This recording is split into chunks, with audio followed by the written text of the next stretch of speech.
Jack wakes up with a black eye and finds his wife's note that made him cry. Most people have experienced the effects of excessive drinking at least once in their lifetime.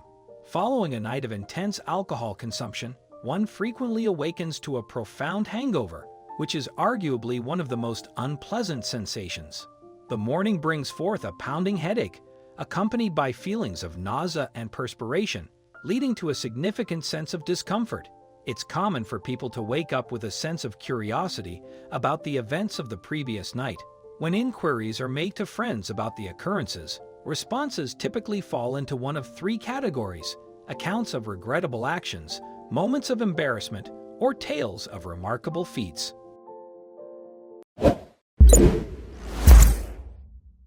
The hangover and the blackout often make people claim that they will never drink again.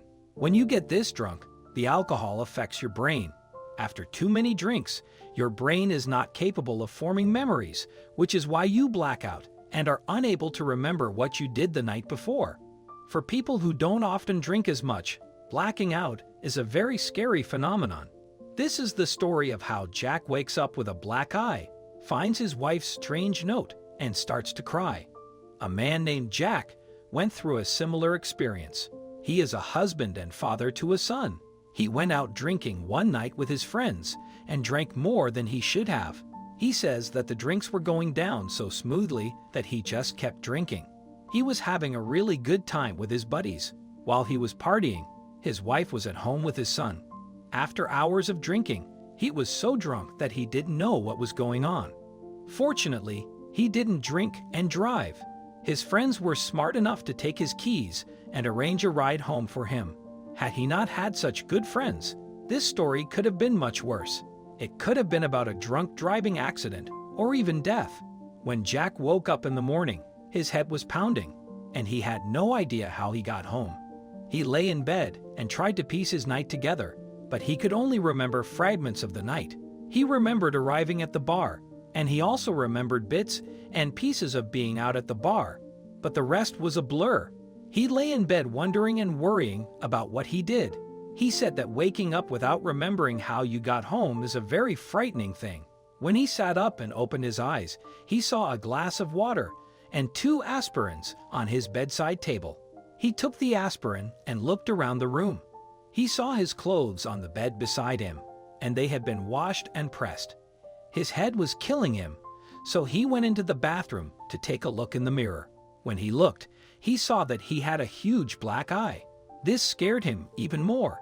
He wasn't sure if he had gotten into a fight or a car accident while driving himself home. When he looked up, he found a note pinned to the corner in his wife's handwriting.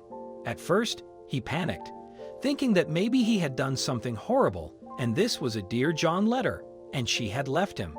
It wasn't until he saw the little hearts on the note and a kiss mark from his wife's lipstick that he realized that maybe he wasn't in as much trouble as he had thought.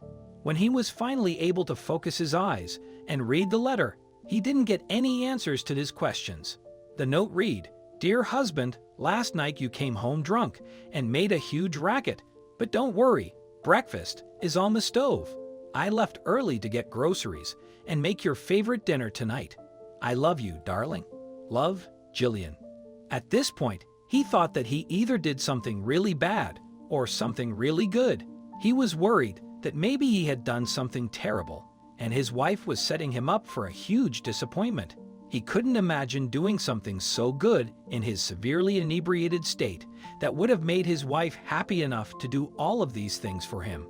She rarely ever made him breakfast, and it was also very unusual for her to press his clothes for the day. This was something that he typically did himself. She also never went to the market to buy groceries for his favorite dinner. If she did make his favorite dinner, it was often planned ahead of time, and not just because it was his favorite. She just made it occasionally. Since he really didn't know what was going on, he was still a bit panicked. He had a headache from his black eye, and his hangover didn't help. Finally, he ventured downstairs, and sure enough, there was hot coffee in the pot, the morning paper, and a hot breakfast on the table. His son was already sitting there eating.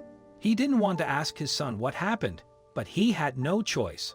Finally, he spoke up and asked if he knew what happened. His son told him that he came home drunk out of his mind. He said that Jack fell over the coffee table and it broke. When he got up, he made it to the hallway and threw up. While vomiting, he ran into the door, and that is how he got his black eye. Jack was horrified by what his son told him and was still curious about why his wife was being so nice to him.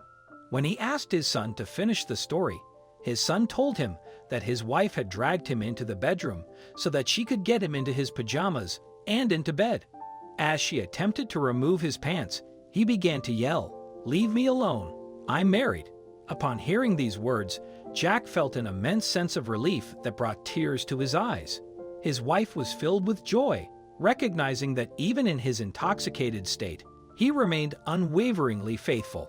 Such steadfast loyalty was a source of profound happiness for any spouse.